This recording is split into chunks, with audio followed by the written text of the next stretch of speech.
necessidades da pessoa para comprovar que, ainda que a renda per capita seja superior a um quarto de um salário mínimo, ela não é o suficiente para o sustento das pessoas dessa família. Tá certo, doutora, muito obrigada. Nós temos aqui diversas perguntas, o nosso tempo ele já está se esgotando. Eu vou fazer só mais uma que está aqui dos nossos convidados e depois a gente já retoma o evento com a palavra para o doutor César. Eu só não consigo visualizar o nome das pessoas, mas eu vou fazer a leitura da pergunta. Por exemplo, se o filho tem deficiência leve, vamos supor uma deficiência visual parcial, terá o direito ao benefício da pensão por morte? Tudo vai depender da perícia médica. É a perícia que vai, a perícia médica e a perícia social, vai depender dos critérios. Então, quando a gente fala em deficiência, quando a gente fala em doença, é difícil eu dizer, olha, tal deficiência gera direito a recebimento do benefício. Por quê? Eu tenho que analisar todo o contexto, eu tenho que analisar o contexto social, a realidade social que essa pessoa está inserida. Por isso da importância do assistente social, porque é ele que vai analisar essa questão social. Pode ser que alguém que tem uma deficiência visual parcial consiga se inserir perfeitamente no mercado de trabalho, não tem nenhuma barreira lhe atrapalhando. Em contrapartida, uma outra pessoa acaba tendo uma barreira imensa. Então, tudo vai depender da questão social. Tá certo. E só mais a última, que é uma colocação da Nívia, dizendo que foi ao posto do INSS e não conseguiu realizar essa perícia biopsicossocial para que ficasse comprovada a dependência, né, do filho com deficiência. Isso já está valendo? Como é que está na prática, doutora? Vamos lá. A Nívia, acho que fez essa pergunta, né? Nívia, é o seguinte, isso está previsto na Constituição Federal, já tem essa disposição, porém, ainda não veio nenhuma norma regulamentando. Nós tivemos uma portaria, a portaria 450 do INSS, que veio aqui, não vou me lembrar a data, mas foi nesse período aqui que nós estamos em isolamento, mas ela não disciplinou como que vai ser feito esse requerimento.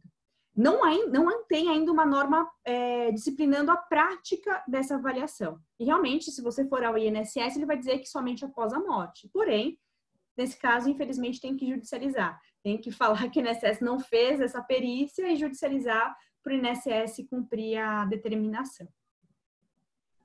Tá joia. Por causa do tempo, então, nós vamos finalizar. Muito obrigada, gratidão pela disponibilidade. Eu que agradeço. Muito obrigada, pessoal. Foi uma honra estar com todos vocês, viu? Muito obrigada e um ótimo evento para vocês. Bom, dando continuidade, eu gostaria de passar a palavra, então, para o Dr. César Lavoura Romão, que é o nosso coordenador do grupo de trabalho em empregabilidade, é mestre em Direito e professor universitário, para iniciar o tema de empregabilidade.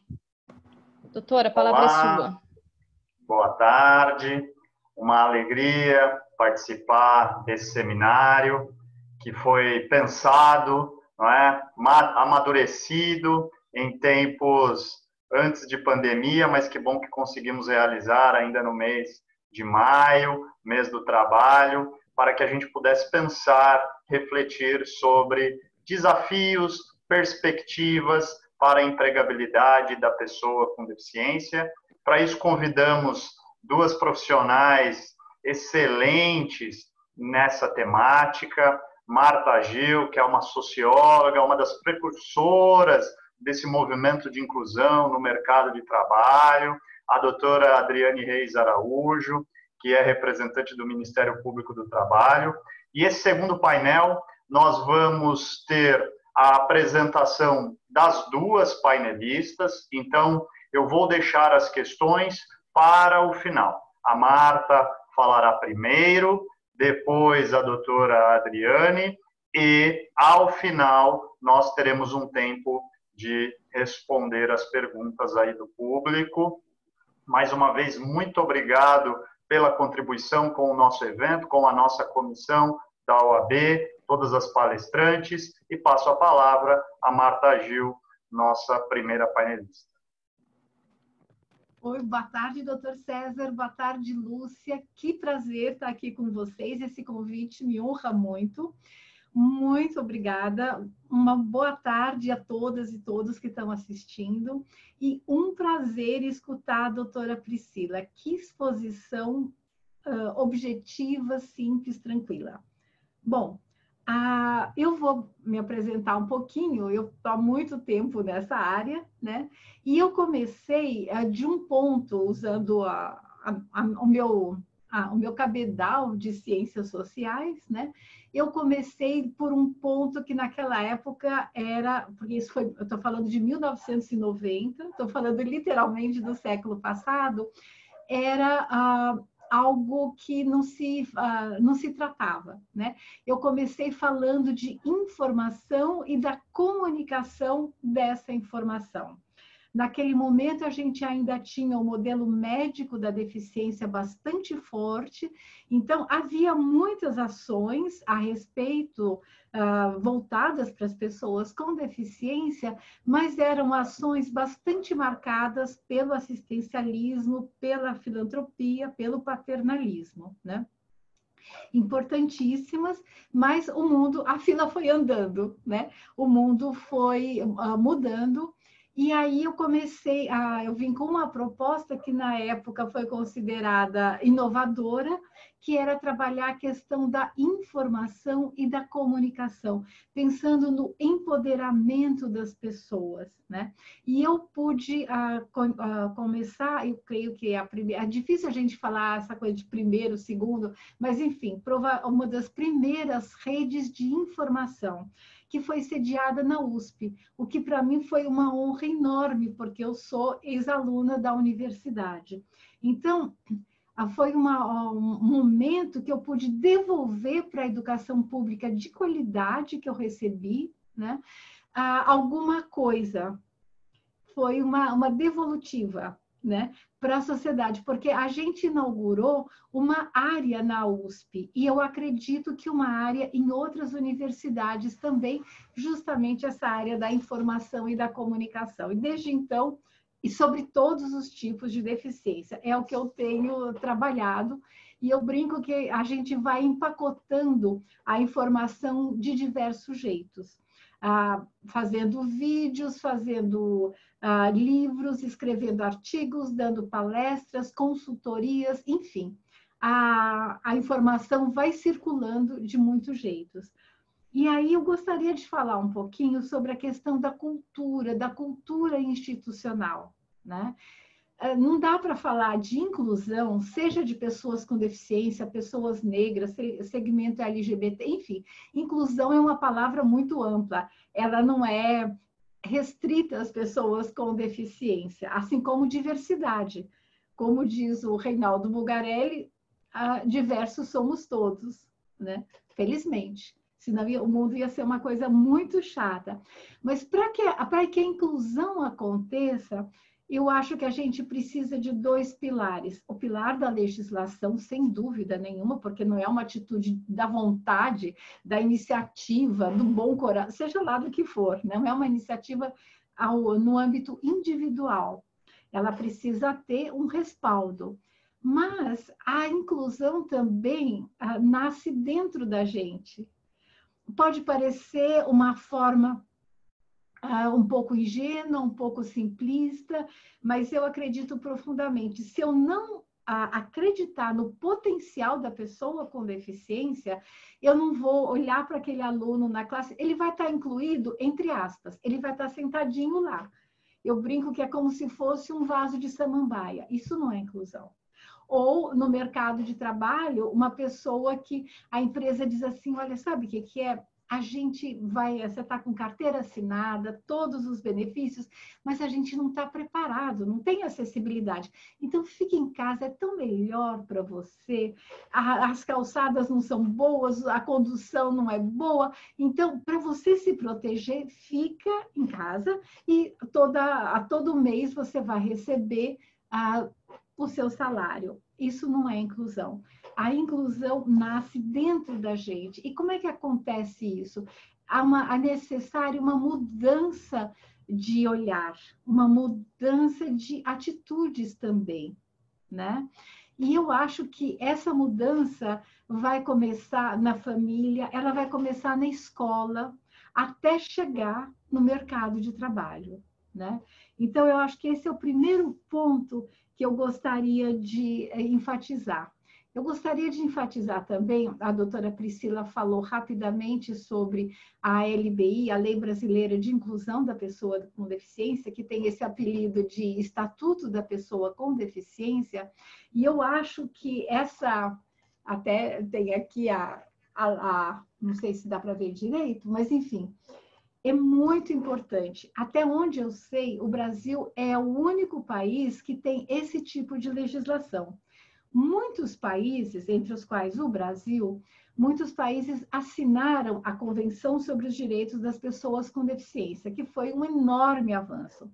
O Brasil, que foi feita também com a participação das pessoas com deficiência, seguindo aquele lema do nada sobre nós sem nós, né?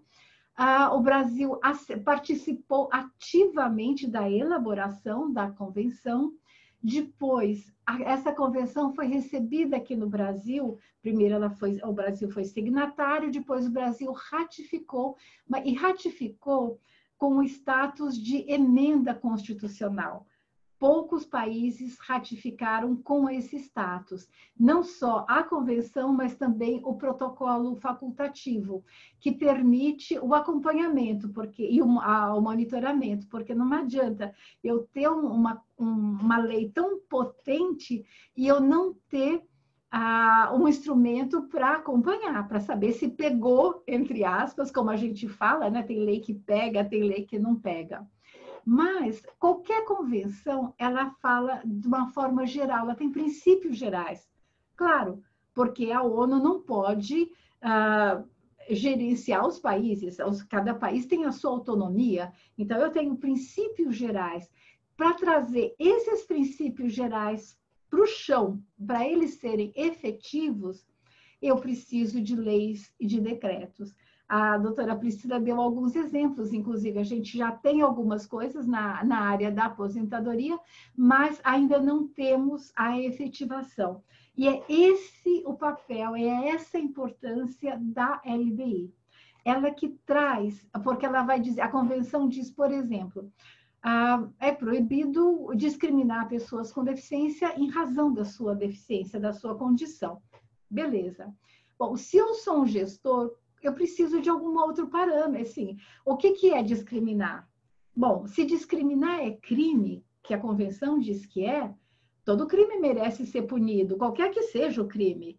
Faz parte do direito, da alma do direito, né?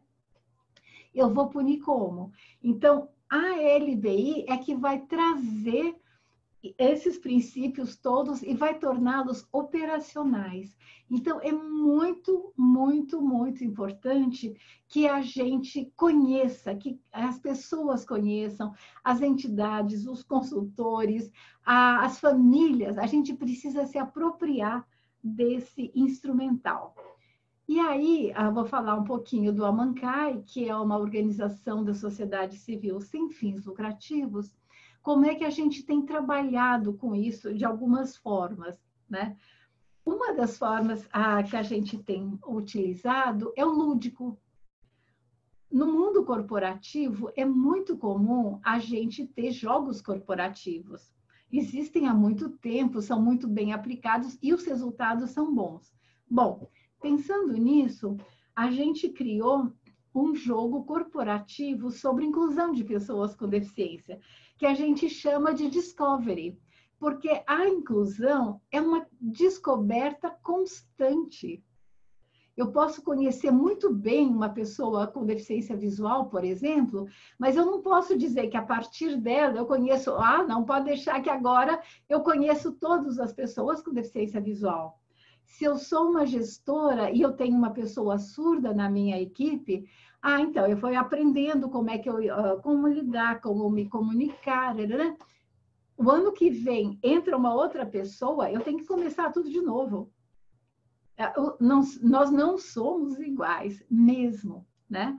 Então nós resolvemos fazer esse jogo que foi criado em parceria com uma empresa que faz jogos, que se chama Fabiano Onça Games, né? Porque eu disse, olha, eu conheço muito dessa área, não conheço tudo, mas eu não entendo nada de jogo corporativo, não sei como fazer, não conheço a teoria de jogos, enfim, tem toda uma teoria a esse respeito, né? Então, nós fomos conversando durante muito tempo, amadurecendo a ideia, amadurecendo o formato, e depois fizemos uma reunião muito gostosa, em todos os sentidos, porque foi um café da manhã bem gostoso, e convidamos pessoas com todos os tipos de deficiência que estão no mercado de trabalho formal, né? E vamos perguntando e gravando. Então, como é que foi? Como é que foi seu processo de recrutamento? Como é que foi a seleção? Como é que é a sua relação com o chefe, com seus colegas? O que você encontrou? E fomos gravando todas aquelas histórias. O pessoal que construiu os jogos ia regalando os olhos, porque é todo um universo que eles não faziam ideia.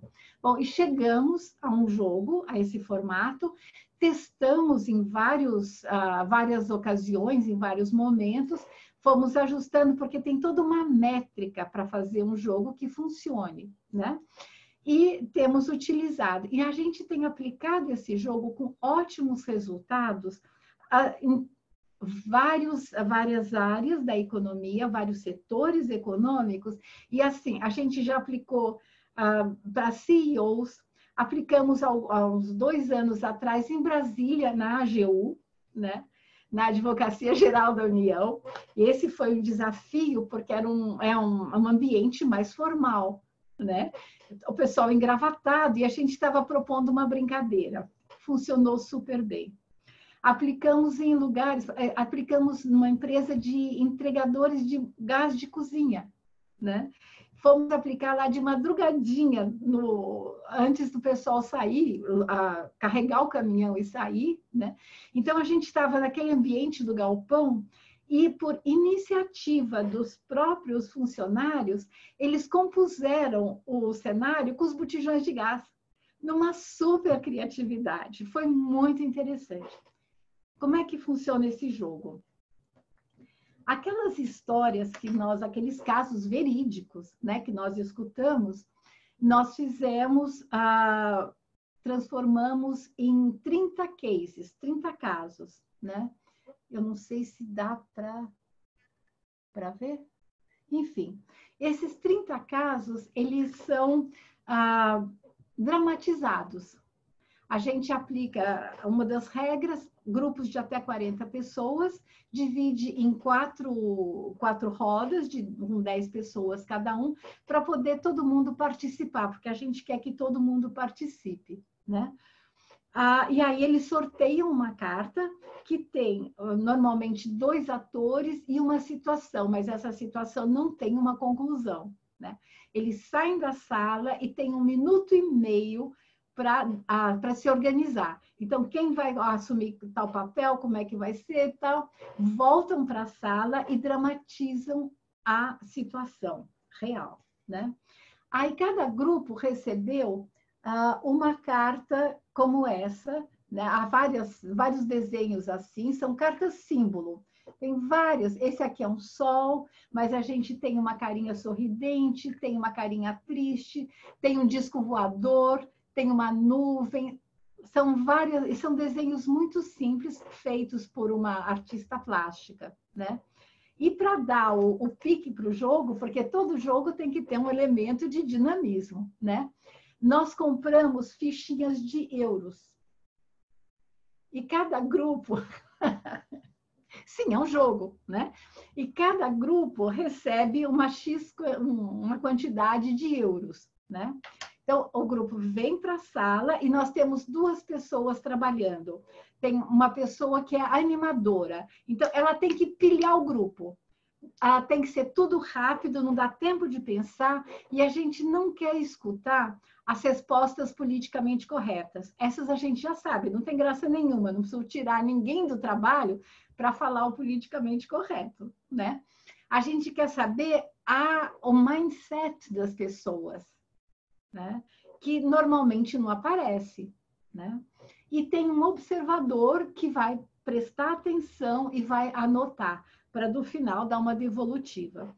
Então, é feita uma representação, uma dramatização, cada grupo se reúne, discute e atribui uma carta símbolo. E aí ela vai ter que explicar por que essa carta símbolo. Então, por que você escolheu o sol?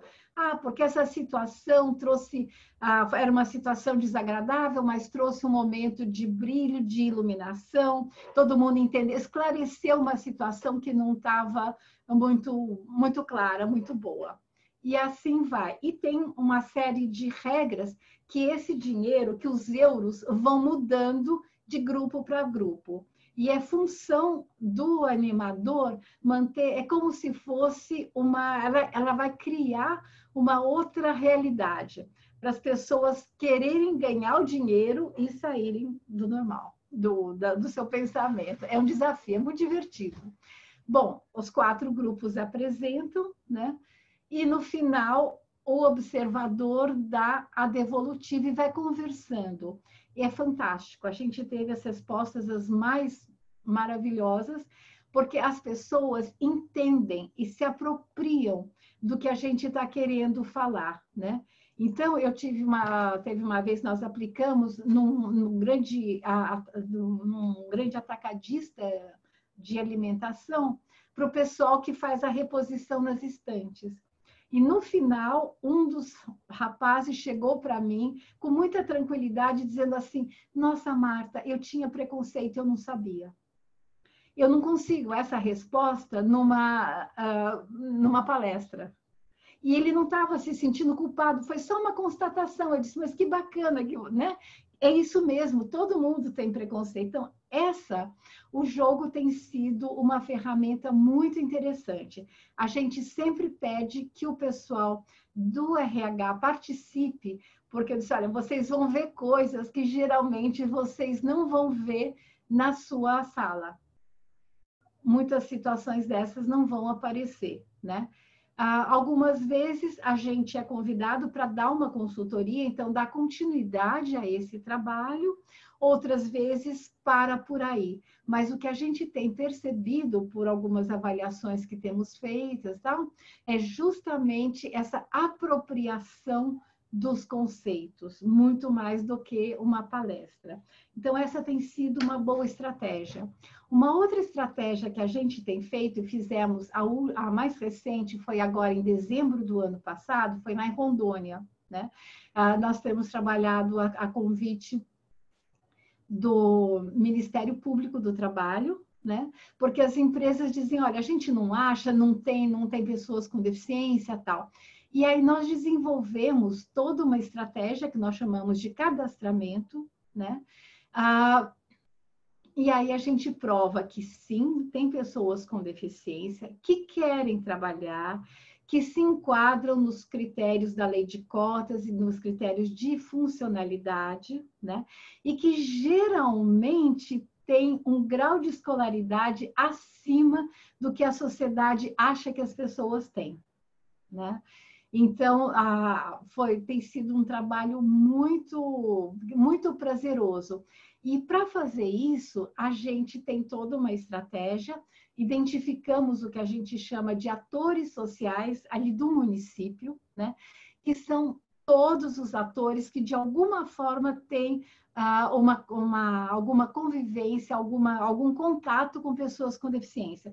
Isso significa desde os órgãos da municipalidade, os órgãos públicos, às vezes tem algum posto do INSS, passamos por igrejas de todas as denominações, muitas delas têm trabalhos para pessoas com deficiência, então são locais que a gente pode ter contato. Então, a gente vai saindo da caixinha, a gente vai saindo do quadrado, do que normalmente é feito, porque a gente tem que ser criativo, né? E trabalhamos muito também com os meios de comunicação, com as entidades de pessoas com deficiência, claro. Trabalhamos com Rotary Lions, porque são associações de empregadores e que podem contratar pessoas com deficiência, né? Trabalhamos com escolas públicas, obviamente, a partir ou para as pessoas podem ser aprendizes, né? Trabalho infantil não, obviamente, né? Escolas técnicas, se tiver uma escola técnica do Senai, universidades, faculdades. Então, a gente vai elencando todos esses atores sociais e trabalhamos muito com os meios de comunicação. Nós já fizemos uma vez um cadastramento numa cidadezinha do Mato Grosso, onde a localidade mais próxima ficava a 100 quilômetros de distância. E era uma construtora e ela precisava contratar pessoas com deficiência. E descobrimos que ali não tinha carro de som, mas tinha uma moto de som. Então, fizemos um texto e a moto de som ia passar, porque era o meio de comunicação da cidade, era a cultura da cidade, né?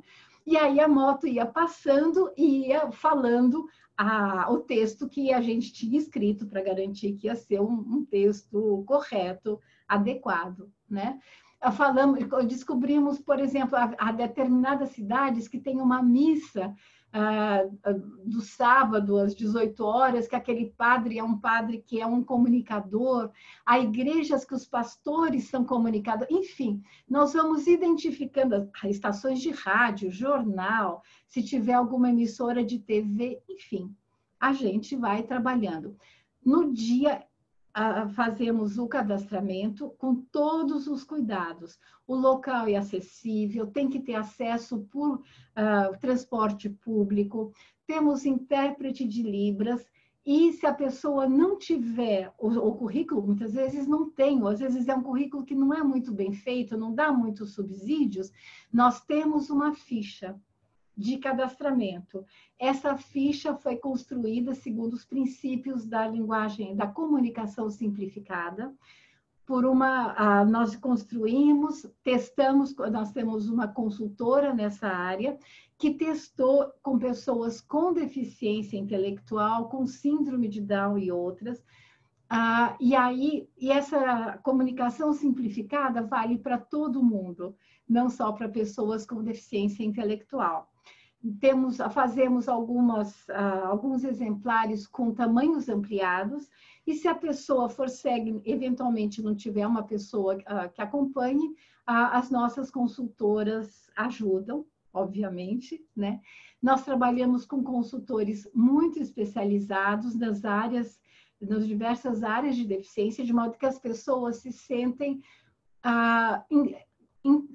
tendo uma interlocução com gente que entende, que sabe o que elas estão falando, né? Aí recolhemos esse material, consolidamos e apresentamos para o Ministério Público, se foi o Ministério Público que nos contratou, já fizemos isso para empresas também, damos essa devolutiva com toda a ficha. Então, o RH, e aí isso é dado também para as empresas.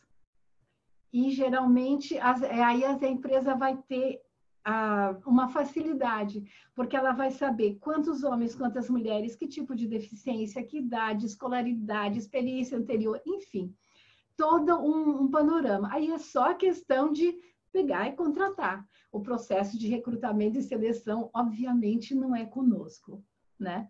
Mas a empresa ganha. Então, nós temos aprendido muito. Nós fizemos também um outro trabalho que foi maravilhoso, foi uma iniciativa do Cinicesp, que é o sindicato patronal da construção pesada aqui em São Paulo, né? E foi um acordo que foi feito com o Dr. José Carlos do Carmo, o CAL, né? E nós fizemos, tem um livro, esse livro também está disponível para download gratuito, e com uma versão com acessibilidade, claro, né?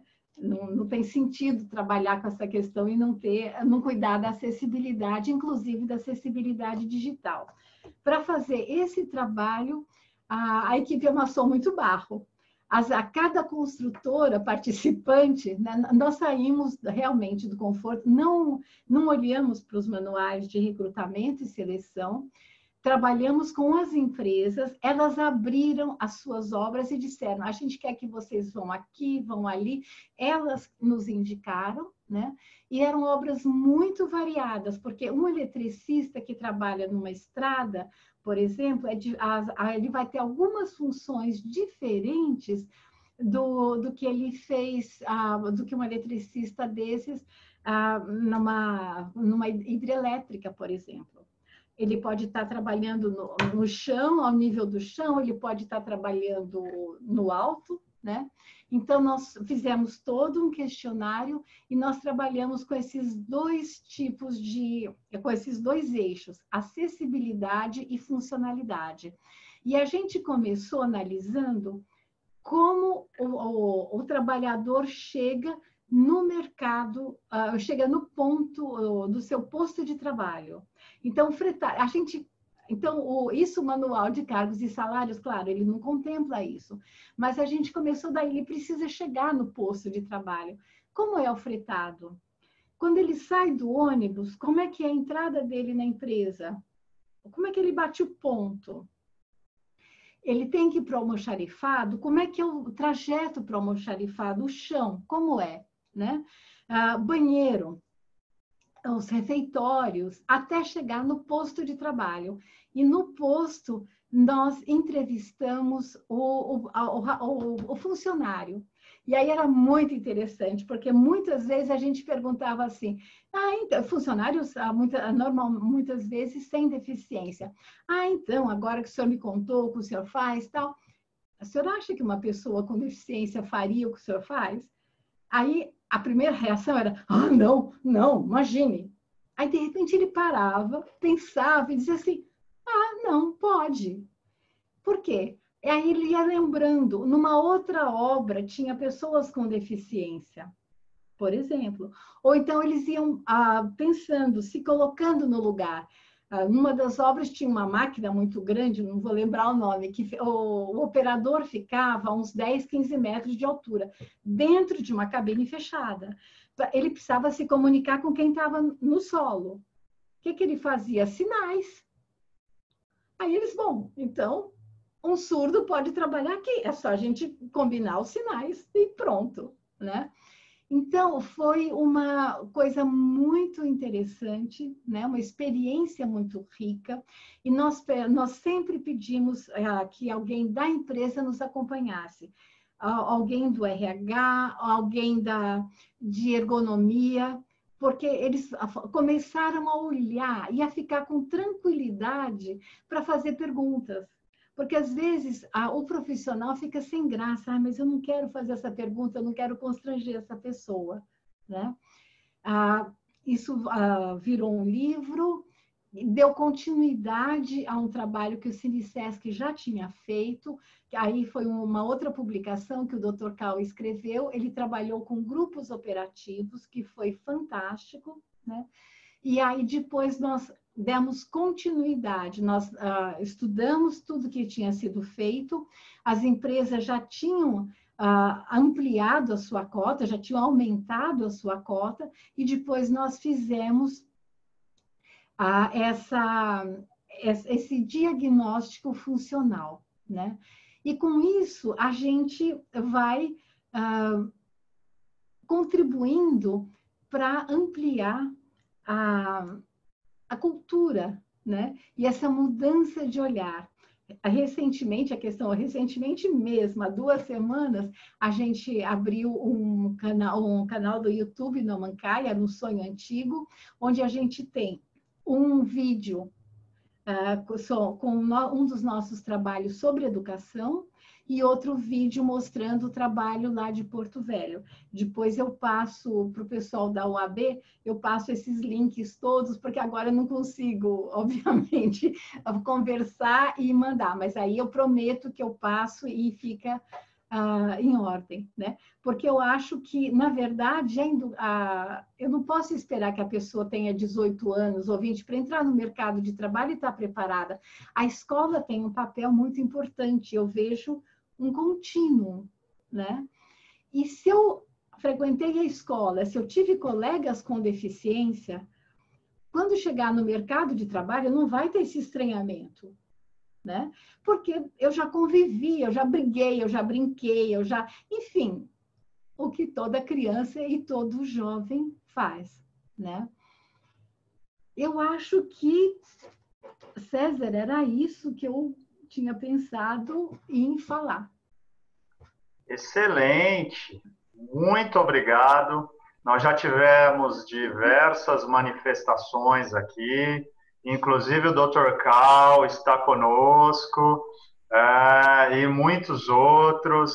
Vários cumprimentos a você, Marta, por todo esse trabalho. Eu estou anotando todos os comentários, as perguntas, para que a gente possa, ao final, trabalhar com elas. Já coloquei o canal do YouTube ali no chat, já coloquei o livro da inclusão dos trabalhadores da indústria pesada, do CineCesp, o link. Então, eu já fui alimentando aí os nossos espectadores com esses materiais e agora eu vou passar a palavra agradecendo, Marta, e a gente retoma no momento das perguntas, mas vou passar a palavra para a doutora Adriane Reis de Araújo, que é procuradora regional do trabalho e que vai fazer as suas colocações para nós. Doutora Adriane, muito obrigado por sua contribuição ao nosso evento. Com a palavra. Em primeiro, boa tarde a todos e todas. É uma grande alegria ter recebido o convite, estar participando desse evento, aprendendo tanto. Gostei muito das duas palestras que me antecederam. E eu trago aqui um pouquinho a contribuição do que o Ministério Público do Trabalho está fazendo atualmente na defesa da pessoa com deficiência, principalmente diante desse novo cenário que nós temos da pandemia, de medidas de contenção, de isolamento social, como tem ficado isso, como que nós estamos nos posicionando em relação a esse quadro geral. Falando rapidamente do que o Ministério Público do Trabalho atua. Então, primeiro, o Ministério Público do Trabalho ele faz a defesa dos direitos fundamentais dos trabalhadores, né, previstos na Constituição, normas internacionais, leis ordinárias, e ele está dividido em 8 coordenadorias. Entre elas, uma delas é a Coordenadoria de Promoção da Igualdade de Oportunidades e Eliminação da Discriminação no Trabalho, que é a Cor de Igualdade, que iniciou o seu trabalho justamente tratando da inclusão da pessoa com deficiência dentro do mercado de trabalho.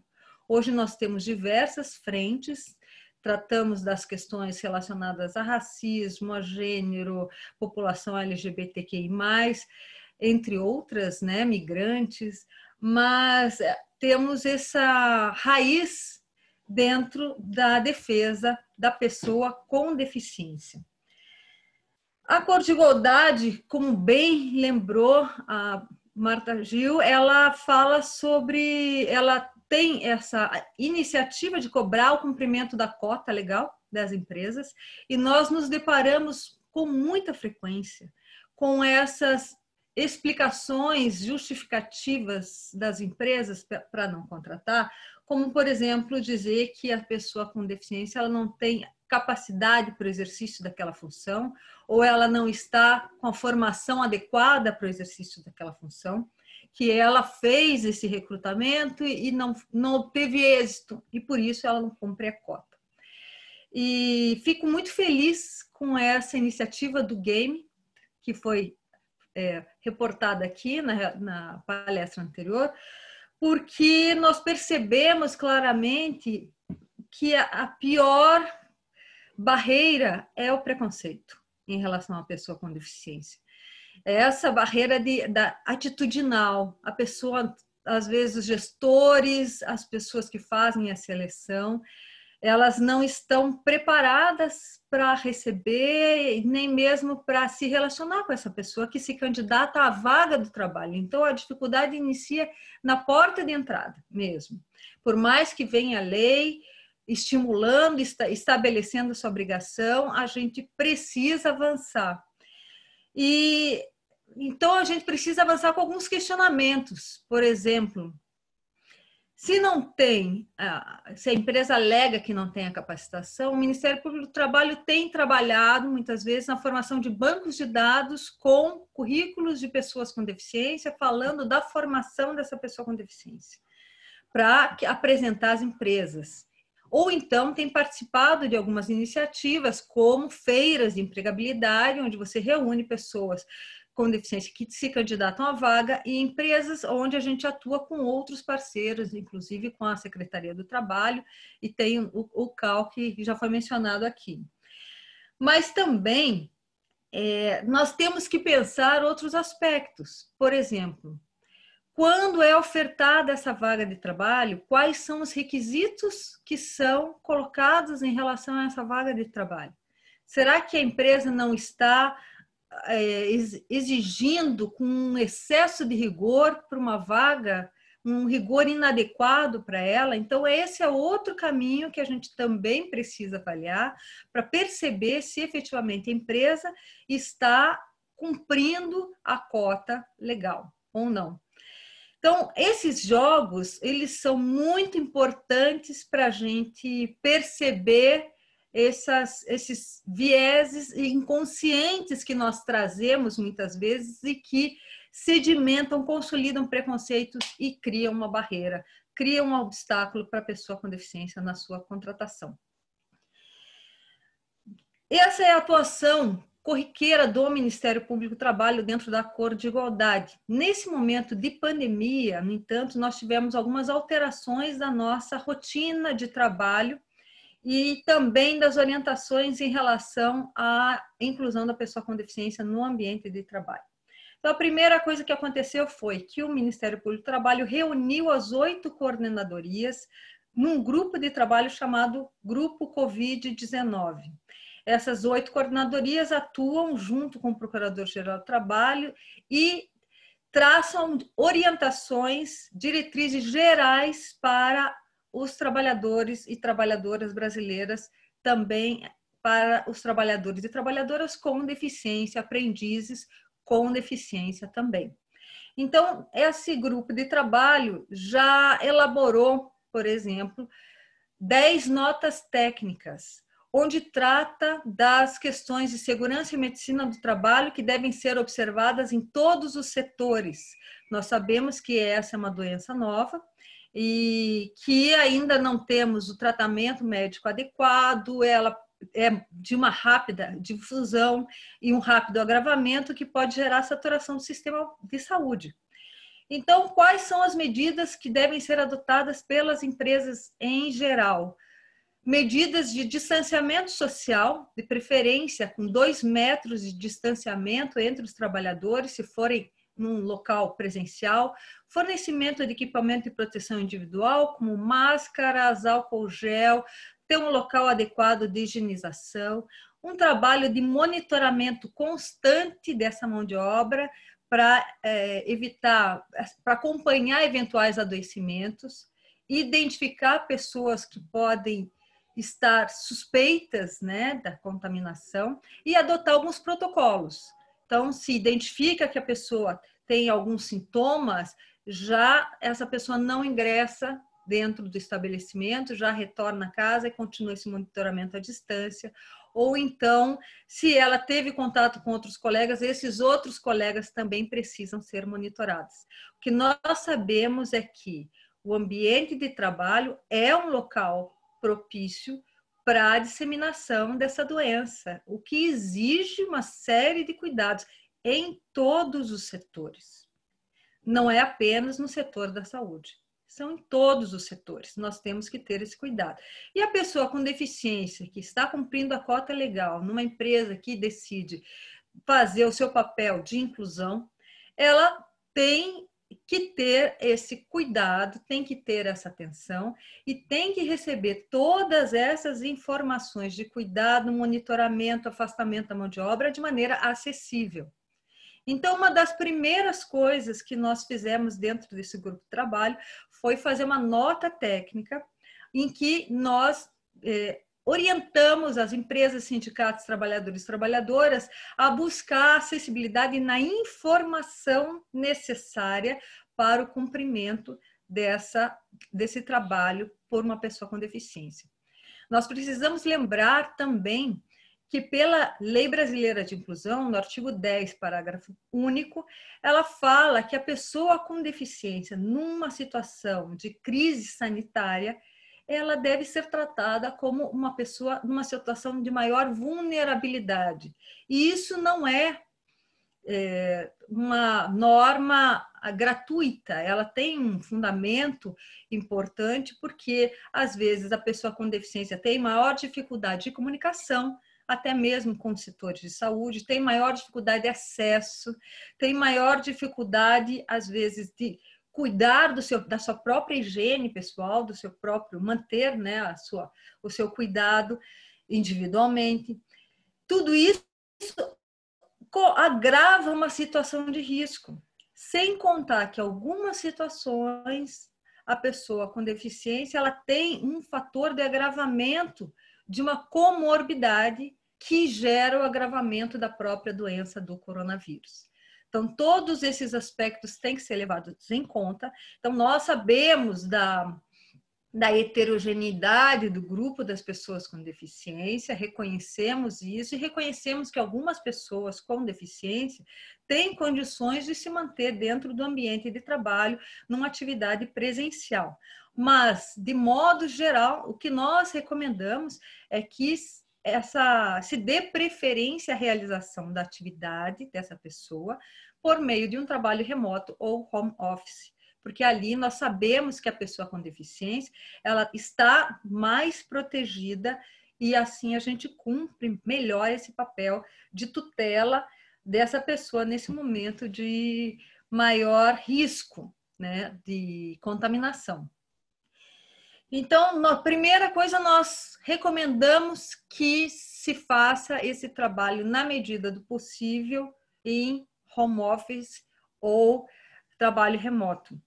Mas se a pessoa continuar trabalhando, outro local de muita preocupação do Ministério Público é o transporte. Como essa pessoa chega até o local de trabalho.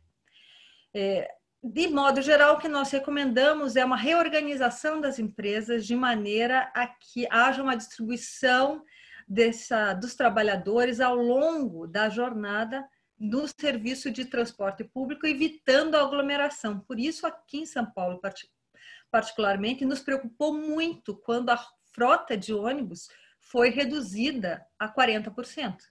Porque não adianta nós termos uma reorganização da mão de obra, uma redistribuição e uma reunião dessas pessoas num espaço confinado e limitado, como é um transporte, um ônibus ou um metrô. A gente precisa contar com esse serviço de uma maneira ampla o suficiente para que as pessoas possam utilizar e manter o seu distanciamento e mantendo ainda o uso de máscara. São as duas coisas associadas. Uma não dispensa a outra. As duas são associadas. Então, nós precisamos contar com esse tipo de serviço público. Caso não seja possível, o que nós recomendamos? Que o transporte seja fretado para essa pessoa com deficiência. Algumas empresas, elas têm adotado isso, e seja pela contratação de Uber, seja com contratação de transporte fretado especificamente, a gente vê isso com mais frequência no setor de saúde, algumas iniciativas, até de linhas públicas, mas reservadas aos profissionais de saúde. Todas essas iniciativas são importantes nesse momento. Essa nota técnica número 7, que é específica da pessoa com deficiência, ela está à disposição no site do Ministério Público do Trabalho. Quando a gente abre o site, tem um banner onde tem todas as notas técnicas, todas as recomendações e diretrizes.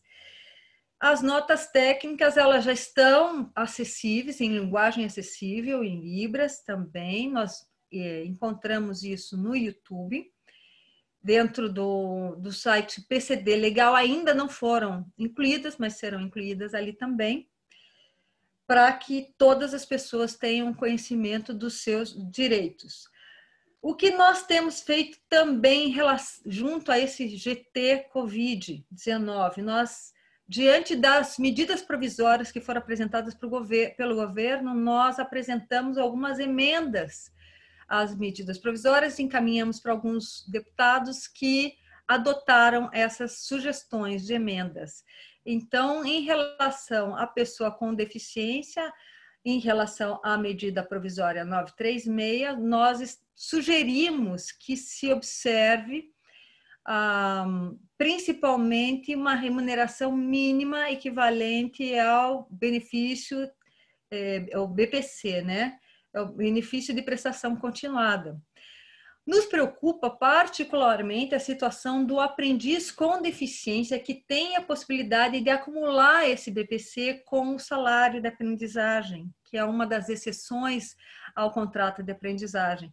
Porque a medida provisória 936, ela retira o direito da pessoa que tem o seu contrato suspenso ou reduzido, com base nessa medida provisória, se ela recebe o benefício de prestação continuada. Então, essa medida provisória, ela excepciona e retira o direito. E, com isso, você tem uma situação do aprendiz com deficiência mais gravosa ainda do que em relação aos outros trabalhadores. Ele recebe um benefício assistencial, recebe o salário e, de repente, se ele tem o seu contrato suspenso ou reduzido, ele automaticamente perde metade da remuneração. Enquanto os outros grupos têm a remuneração reduzida em percentuais menores que esses. Então, não tem sentido uma pessoa que já está numa situação vulnerável, ela ter a situação dela agravada. Por isso que nós fizemos a proposta de emenda à medida provisória. Eu não me lembro qual foi o deputado que abraçou essa proposta, mas a proposta que encaminhamos foi que se retirasse essa exceção, ou pelo menos que o aprendiz com deficiência mantivesse a possibilidade de acumular os dois benefícios, né?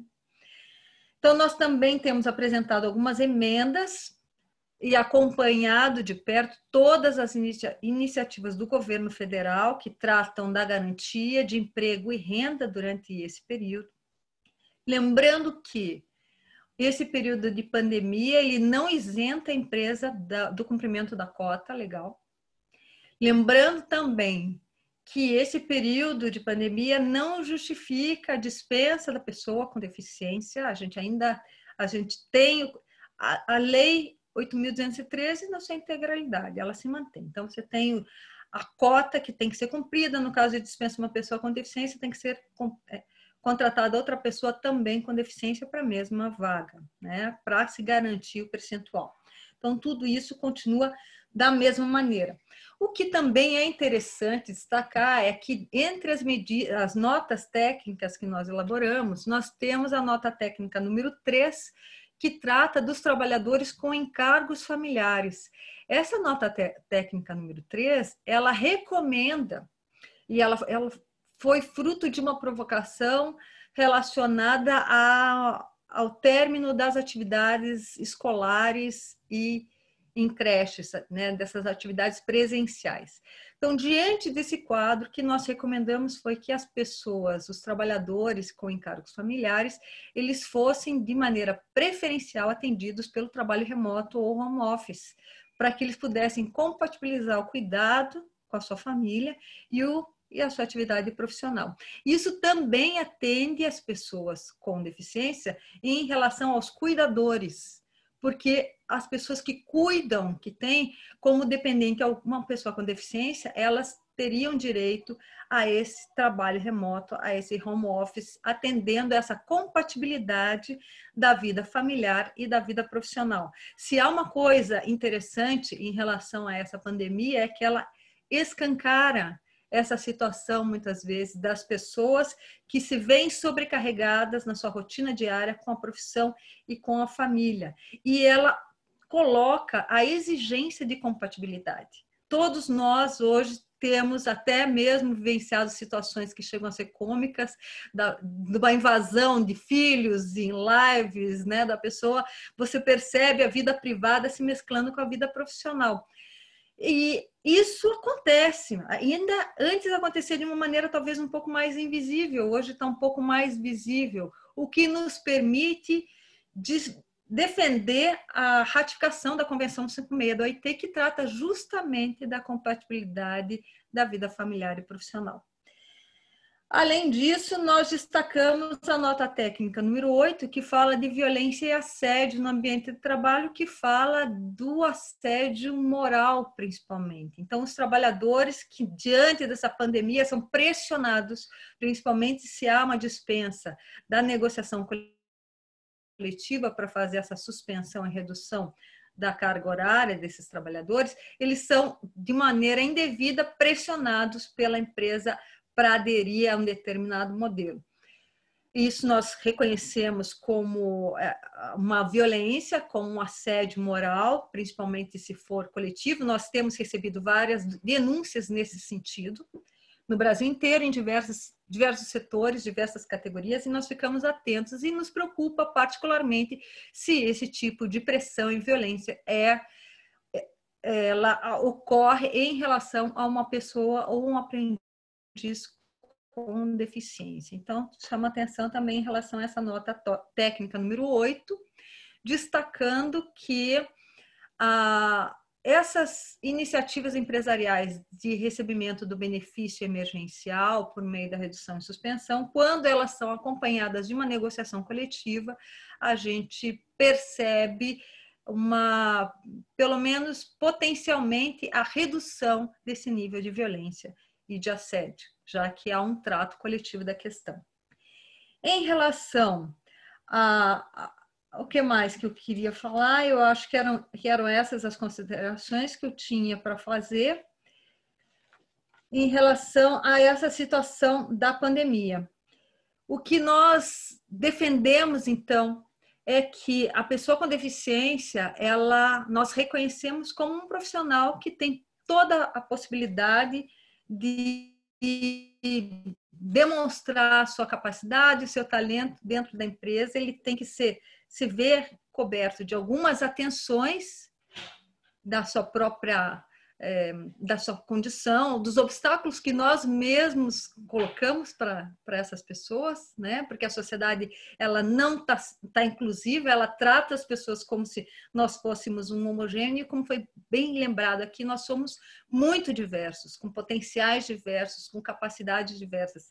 A lei que vem a estabelecer a cota legal, ela é apenas uma porta de entrada, uma oportunidade. Nós temos que preencher, acolher, completar essa norma para que ela tenha plenamente vigência e eficácia, a fim de que nós possamos ter uma sociedade efetivamente inclusiva e mais democrática. Então, é essa a nossa participação. Muito bom, excelente. Obrigado por essas colocações. Eu já anotei aqui várias perguntas, mas eu preciso ressaltar, não vou nomear, mas nós recebemos muitas manifestações de apreço, parabenização, felicitação dos membros da nossa comissão e de outras pessoas que estão acompanhando, de outras cidades. O nosso evento está tendo uma repercussão, atingindo um público muito amplo. Então, além dos amigos, né, que sempre nos acompanham da comissão, nós temos um outro público aí que estamos alcançando, ressaltando a importância da discussão desses temas nesse momento. Partindo para as perguntas, eu vou resumir e colocar alguns temas que foram trazidos aqui para avaliação das duas, e talvez a gente possa seguir nesse primeiro momento na mesma ordem. Primeiro eu comento um pouco a Marta Gil, depois a doutora Adriane Reis. A primeira questão é sobre o teletrabalho, né? Que hoje nós somos colocados nessa condição, mas como isso era visto, quais as nuances do teletrabalho para a pessoa com deficiência? A Marta trouxe um pouquinho daquela ideia de se registrar em carteira e deixar em casa, não é, o colaborador, se isso é recomendável? Que preocupações nós temos que ter neste momento? Marta? Bom, sim. Estava desbloqueando aqui o meu microfone. César, essa prática que eu mencionei era uma prática que era feita, obviamente, por poucas empresas, né, felizmente, e antes da pandemia. Isso não era trabalho, isso era deixar a pessoa encostada em casa, né? Isso não é teletrabalho, não é home office, não é nada, né? Eu acho que agora eu vejo com uma certa, como disse a doutora Adriane, eu acho que há algumas coisas, algumas sementes positivas que essa situação terrível está trazendo para nós. E uma delas é essa, é a possibilidade de realmente ter um teletrabalho de verdade, ter um home office de verdade, né? E a gente tem uma série de ferramentas. Eu acabo participando de grupos de surdos oralizados, só para citar um exemplo. E há ferramentas que são boas, que são muitas delas gratuitas, e que elas podem ser utilizadas por todos nós, não apenas, elas não são exclusivas, né? Porque facilita, de repente eu tenho uma pessoa que está falando, mas não tem não fala de uma forma clara, né? E aparecer a legenda facilita. Ou a gente tem eventos internacionais, né? Então, eu acho que agora a questão do teletrabalho pode estar ficando mais concreto. Agora, eu, pessoalmente, gosto de um modelo híbrido. Eu acho que é importante você ter um teletrabalho, que seja um trabalho de verdade, né? Fazer de conta, né? E, ao mesmo tempo, montar um esquema, como a doutora Adriane estava lembrando, a questão do transporte, que é super importante, né? Que as pessoas possam, de vez em quando, se encontrar, porque a troca presencial também é muito importante, é muito rica e ela estimula. E, principalmente para pessoas com deficiência, se eu não tive contato, se não tem ninguém na minha família, se quando eu estava na escola eu não tive contato com pessoas com deficiência, eu poder ter essa interação, pelo menos em alguns momentos, eu acho que é muito produtiva e muito estimulante. A gente já tem alguns estudos mostrando o quanto que as pessoas com deficiência contribuem para o fortalecimento do negócio. Isso não é uma contratação caritativa, ou uma contratação à força. Tenho que cumprir a lei, nem tomar um remédio amargo, né? Essas pessoas têm um potencial. Imagina a resiliência. Você chega no mercado de trabalho, no mínimo com 18 anos, numa sociedade cheia de obstáculos. Então, são muitos leões por dia que você tem que se confrontar, né? E cada dia vai ter outros. Eu não gosto da palavra superação, né? Então, para a empresa, uma pessoa que tenha esse potencial de inovação, de ousadia, de procurar uma estratégia, ela é muito importante. Então, eu acho que o teletrabalho vai trazer coisas muito boas para as pessoas, para as empresas, e esse modelo híbrido. Ótimo. Doutora Adriane, e aproveitando só, a doutora comentou sobre a questão da compatibilidade, né? Seria isso, em complemento à pergunta, as adaptações razoáveis que estão previstas na LBI? Como é que nós podemos aproveitar esse momento que todos nós fomos colocados home office para aprender um pouco mais sobre essas adaptações razoáveis previstas em lei como uma garantia das pessoas com deficiência? Bem, no que diz respeito ao teletrabalho, eu vou começar pelo teletrabalho, depois vou pensar nas adaptações especificamente, né? Em relação ao teletrabalho, o que a gente precisa perceber é o seguinte: nem toda pessoa consegue fazer esse teletrabalho. Porque, seja porque ela não tem equipamento, seja porque ela não tem internet, seja porque ela não tem ambiente adequado na sua casa, seja porque ela precisa ter esse contato com outras pessoas, porque a gente já tem alguns relatos de adoecimento mental, né? De depressão, da pessoa ficar confinada. Então, O ideal é efetivamente um sistema híbrido, onde você possa ter o contato, mas eu não sei, nesse momento, se a gente consegue esse modelo, porque nós estamos num momento específico em que nós conhecemos muito pouco essa doença e ela está se disseminando de uma maneira muito rápida, até porque nós não temos imunidade em relação a ela. Ela é muito nova. Então, nesse momento, o ideal é que as pessoas permaneçam nas suas casas o maior espaço de tempo possível. O que nós percebemos como um desafio e algumas situações até de abuso é você, como não consegue separar a vida profissional da vida privada, há uma invasão da vida profissional na vida privada para um horário além daquele período regular de um cumprimento de um trabalho. Então, nesse momento, a gente tem que pensar seriamente no direito à desconexão. As empresas têm que entender que tem que ter um momento em que cessa obrigatoriamente a troca de mensagens com o trabalhador por meio das redes sociais, WhatsApp ou e-mail. Tem que ter isto claro. E a iniciativa tem que partir da empresa. Não é o trabalhador que vai deixar de responder, mas a empresa que tem que orientar os seus gestores a não fazer a solicitação num horário inadequado, um horário para além da jornada de trabalho. A nossa lei, a CLT, ela estabelece a equivalência do controle telemático com o controle presencial.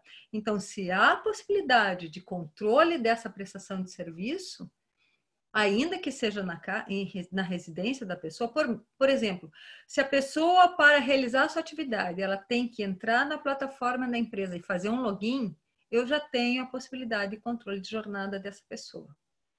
Eu tenho que perceber isso. Não é porque é remoto que eu não vou ter alguns mecanismos de controle. E isso é importante para todos nós, porque nós não podemos admitir que haja uma dificuldade, porque, ao contrário, esses meios, de modo geral, eles são muito mais invasivos, muito mais detalhados, conseguem registrar a jornada da pessoa de maneira detalhada, minuto a minuto, e em alguns casos eles conseguem registrar até mesmo a velocidade de digitação, a quantidade de erros para identificar se a pessoa está atenta ou desatenta no trabalho. Então, a gente tem que também desmistificar isso e perceber que esse meio remoto, ele tem que ser...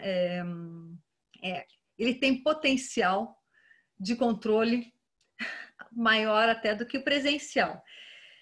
Então, essas são algumas adaptações que a gente tem que ter em relação ao trabalho remoto e ao home office. É perceber todo esse conjunto de fatores que vêm e influenciam. Em relação à pessoa com deficiência, eu acredito que o uso da tecnologia ele tem que ser um uso a favor da pessoa com deficiência, no sentido de dar mais acessibilidade em relação àquele material, e já tem uma série de plataformas, de modelos, softwares que permitem isso. Então, acho que ele vem a contribuir com a pessoa com deficiência. E eu não sei como que nós vamos sair dessa situação, desse cenário. O que eu acredito é que nós vamos sair transformados. A sociedade ela vai incorporar algumas coisas que vão ser exitosas e vai descartar outras coisas que ela vai perceber que são dispensáveis. O que nós precisamos é, quando pensarmos essas situações todas, pensarmos da maneira mais inclusiva possível. Maior número de pessoas que possam se beneficiar desse quadro. Então, seria nesse sentido. Ótimo. Aproveitando só um complemento, que chegou uma questão aqui, se o colaborador ele precisa de um instrumento de acessibilidade para exercer a sua atividade, esse instrumento é o ônus da empresa ou o ônus da pessoa com deficiência? Olha, a empresa ela precisa fazer a adaptação necessária para que esse trabalhador ele realize a sua atividade. Então, vamos voltar à questão do teletrabalho. Nós temos hoje a atividade de telemarketing, né, de call center, considerada como uma atividade essencial, ela está se mostrando como uma atividade essencial. Mesmo para as pessoas que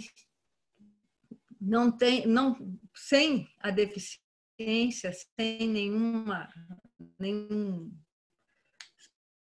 mesmo as pessoas que são dessa percepção da pessoa com deficiência, o que a gente tem? Pessoas que, por uma situação social, não têm condições de realizar esse trabalho. Então, as empresas de telemarketing têm adquirido o equipamento, têm fornecido a internet. Muito maior é a responsabilidade quando diz respeito à acessibilidade de uma pessoa com deficiência. Então, o que tem que se verificar é qual é o equipamento ou o sistema que está sendo requerido, se esse equipamento, sistema, tem relação direta com a prestação de serviço. Se tem relação, aí a responsabilidade ela é da empresa.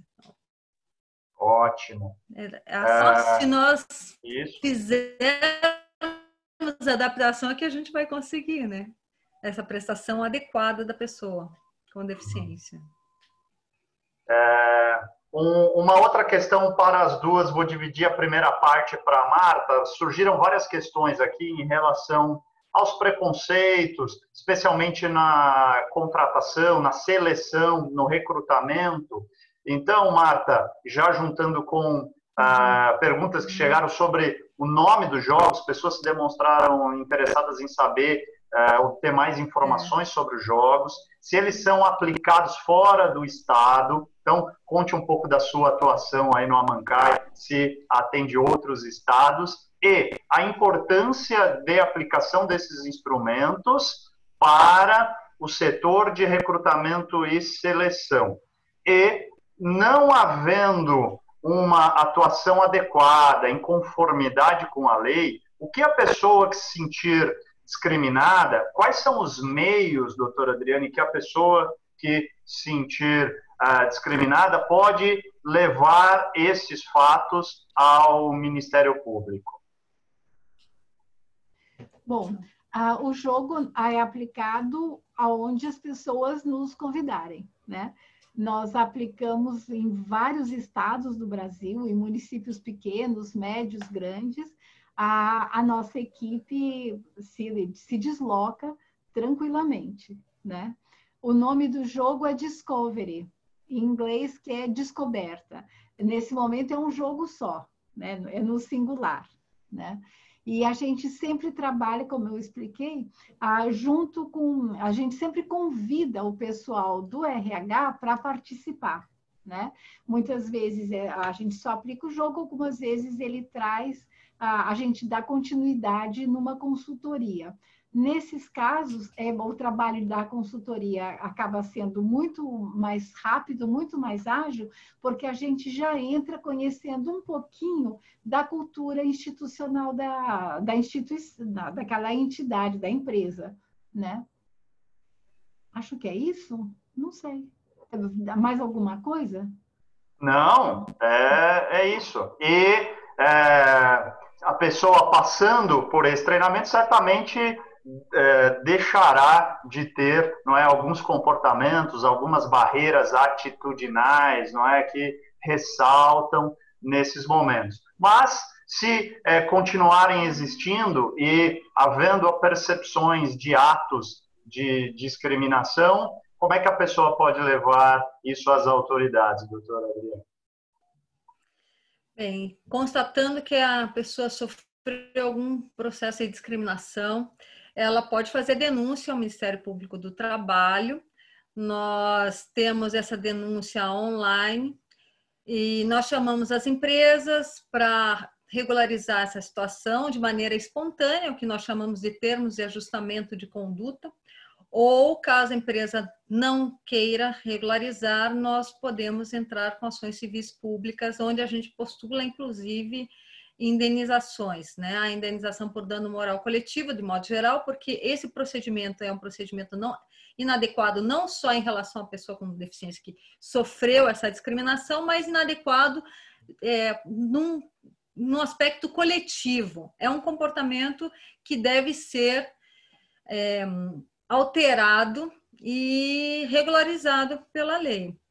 O que eu gostaria também de destacar aqui, doutor César, é que o Ministério Público do Trabalho, dentro dessa pandemia, dentro do grupo Covid, nós temos destinadas indenizações por danos morais coletivos para a compra de equipamento, para a infraestrutura, até para cestas básicas de grupos vulneráveis. E atualmente nós já destinamos mais de 224 milhões de reais para entidades, para a compra desses equipamentos. Todas as entidades, os valores, tudo isso está descrito na nossa página, no site, porque também um dos nossos compromissos é a transparência, ter o controle de toda essa atuação pela sociedade em geral. Então, também tem esse aspecto que eu acho que é importante. Excelente, porque muitas vezes a gente ouve das empresas, né, que a visão da fiscalização, da auditoria do trabalho ou do Ministério Público é só arrecadatória e, na verdade, quem acompanha de perto percebe todo um trabalho de conscientização primeiro e até que se chegue a uma multa, realmente a empresa ou as pessoas não quiseram atender a essa orientação. Nesse sentido, aproveitando o gancho, nós temos na Lei 9.029 de 95 um dispositivo que prevê a condenação da empresa em multa e proibição de obter empréstimos e financiamento junto a instituições financeiras. O judiciário, a percepção da doutora, o judiciário tem acolhido esse tipo de pretensão, tem definido usado desse instrumento de proibição de acesso a recursos como uma das penalidades às empresas? Muito boa a sua pergunta, doutor César. A gente tem uma ação civil pública que foi proposta pelo Ministério Público há um tempo atrás em relação aos 8 maiores bancos do país, exigindo que no momento de concessão de um financiamento que eles avaliem efetivamente o cumprimento de uma série de normas relacionadas a direitos humanos, entre as quais está o respeito à não discriminação das pessoas, seja por qual razão for. E nós fomos bem-sucedidos com essa ação civil pública, os bancos foram condenados, porque nós observamos que na concessão desses empréstimos, esse aspecto ele era atendido de maneira formal, sem nenhum tipo de acompanhamento pelos bancos. O que nós percebemos também é que há uma dificuldade maior de implementar essa obrigação, na medida em que nós não temos uma lista das empresas que são condenadas por discriminação, assédio moral, assédio sexual, até trabalho infantil. A única lista que nós temos é a lista em relação às pessoas que foram, as empresas que foram condenadas pela prática do trabalho na condição análoga de escravo. Então, nós não temos esse equivalente em relação às outras modalidades, o que não impede que no momento da prolação de uma sentença, o juiz oficie, principalmente bancos públicos, para que eles conheçam que aquela empresa foi condenada. Então, a gente precisa ter essa prática também. Nós temos feito a cobrança diretamente às próprias entidades. Agora, nesse momento de pandemia, o BNDES, ele acenou com a possibilidade de uma linha de crédito e nós, mais uma vez, voltamos a reclamar a observância dessas normas na concessão do financiamento e destacando que em outros países, qualquer financiamento das empresas também estava associado a algumas regras de garantia de emprego no período da pandemia. Pensar a economia como um fator de empoderamento das pessoas. O país ele é composto por pessoas. Nós temos que valorizar a dignidade humana, valorizar o trabalho. E a liberdade econômica atua dentro desse cenário. E a gente precisa cobrar e criar instrumentos aptos a isso. Realmente, potencializar, não é, os instrumentos, premiando, beneficiando, valorizando as empresas que cumprem, porque muitas empresas conseguem atender às disposições legais e evitando que discriminações ocorram. Tendo em vista o adiantado da hora, eu vou passar a palavra para a Marta, que acenou ali. Eu vou fazer a última pergunta, na verdade, como um comentário com observações finais, para que possamos caminhar para o encerramento. O debate ele é muito caloroso e rico, e ficaríamos aqui. Eu sou apaixonado por essa discussão. Dentro da inclusão da pessoa com deficiência, a empregabilidade é o meu foco de pesquisa, pelo projeto de Inclusion Compliance, que nós desenvolvemos para a transformação da cultura, mas precisamos encerrar.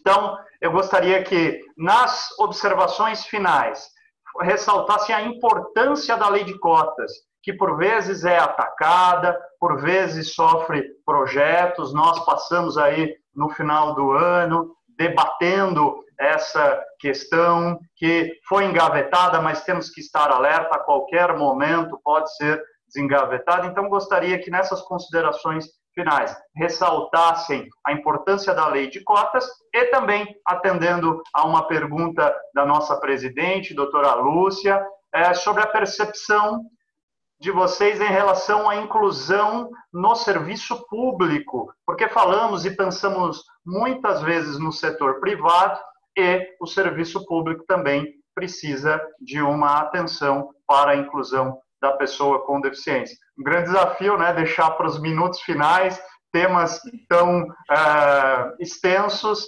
mas passo a palavra para a Marta e depois a doutora Adriana. Obrigada, doutor César. Só para complementar e reforçar o que a doutora Adriane falou. O Alancai tem feito alguns projetos com o Ministério Público do Trabalho. E os recursos para esses projetos vêm exatamente das empresas, dessas multas. Então, ele vem por conta do não cumprimento da lei de cotas e ele é devolvido. Ele não vai ser utilizado para mais nada. E como a gestora de uma entidade que recebe esses recursos, já recebeu, eu gostaria de reforçar e testemunhar. A prestação de contas é rigorosa. Todo o dinheiro que a gente gasta, ele é totalmente comprovado. Pode ser R$10. Não tem importância, a prestação de contas é feita. Então, há uma seriedade, o que eu, como cidadã, acho maravilhoso, e acho que deveria ser assim com tudo. Então, eu só queria reforçar na posição de quem já recebeu, já foi beneficiária, e, enfim, essa gestão é muito séria. A segunda coisa, sobre a lei de cotas, eu sou absolutamente a favor. Eu tenho esse entendimento da doutora Adriane, ela é uma oportunidade, ela não se encerra em si mesma, ela abre a porta. Se a gente não tivesse a lei de cotas, eu garanto que hoje a gente não teria 500 mil pessoas com deficiência no mercado formal trabalhando. São dados da RAIS, são dados oficiais. O copo está meio cheio, meio vazio. Por um lado, é um número expressivo, por outro lado, falta muito. Mas o que nós já conseguimos nos estimula a prosseguir, porque esse é um caminho. E as próprias empresas, há muitos casos de empresas que contratam além da cota. Quanto ao serviço público, realmente, do lado, eu não estou do serviço público, do lado de fora, eu percebo que ainda há um caminho a ser percorrido. Mas há vários órgãos que estão trilhando esse caminho com ótimos resultados. Um que eu conheço um pouco mais de perto é o Tribunal Regional do Trabalho 2, aqui de São Paulo, que tem um trabalho que eu considero excelente. Bem, da minha parte, eu falo a mesma coisa, né? Eu também sou defensora da lei de cotas. A gente precisa, o Estado ele precisa atuar nessas questões. A pior coisa que poderíamos ter é a ausência do Estado numa situação dessa. O Estado ele vem, ele cria uma obrigação que é uma oportunidade, mas essa pequena mudança nessa obrigação, ela tem uma série de desdobramentos. Por exemplo, a necessidade de maior acessibilidade no transporte público, a necessidade de você alterar a comunicação nos meios empresariais, nas organizações, e as pessoas que se envolvem com esse trabalho, elas começam a alterar a sua forma de se comportar no seu cotidiano, na sua vida social. E assim a gente vai criando uma onda benéfica, transformadora e inclusiva. Então, eu também sou defensora da lei de cotas, não vejo a lei de cotas como meramente o cumprimento de uma função social. Eu acho que é o reconhecimento do talento, da diversidade da pessoa com deficiência que vem para a empresa para somar, para agregar. Muitas empresas elas têm reconhecido isso, elas reconhecem a importância da diversidade e percebem a diversidade como um fator de aumento de produtividade, como um aumento de lucratividade.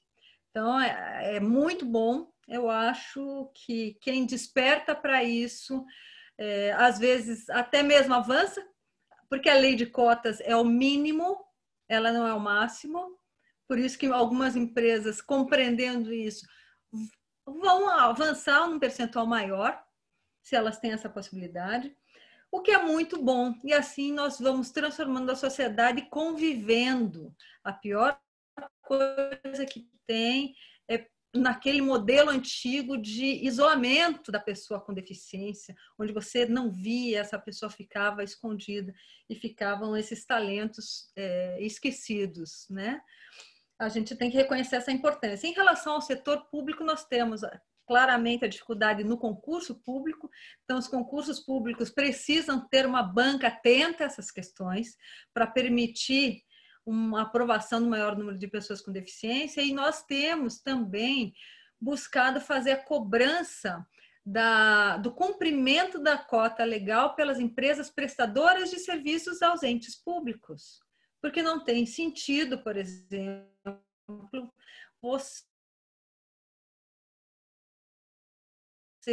nós, no Ministério Público do Trabalho, nós cobramos o Ministério Público do Trabalho e não encontra uma pessoa com deficiência, nem mesmo nas empresas que são prestadoras de serviços e que estão em atividade dentro do Ministério Público do Trabalho.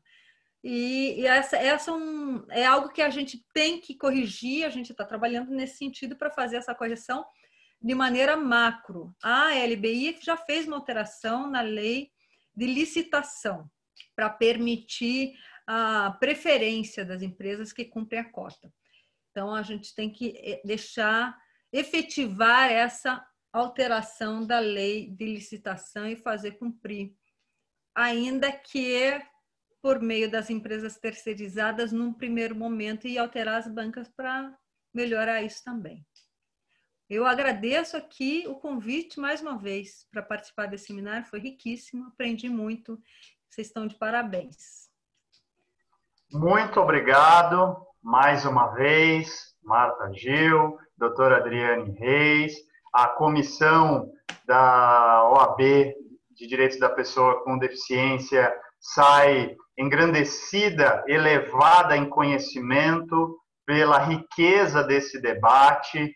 Nós somos muito gratos pelo tempo, pela contribuição intelectual com os nossos trabalhos. Nós passamos um pouco do horário previsto, então eu agradeço a todos que nos acompanharam e todos que nos acompanharão, porque esse material vai para o YouTube, e declaro encerrado os nossos trabalhos, desejando que Deus abençoe a todos e que sigamos nessa jornada inclusiva. Grande abraço. Um abraço. Obrigada.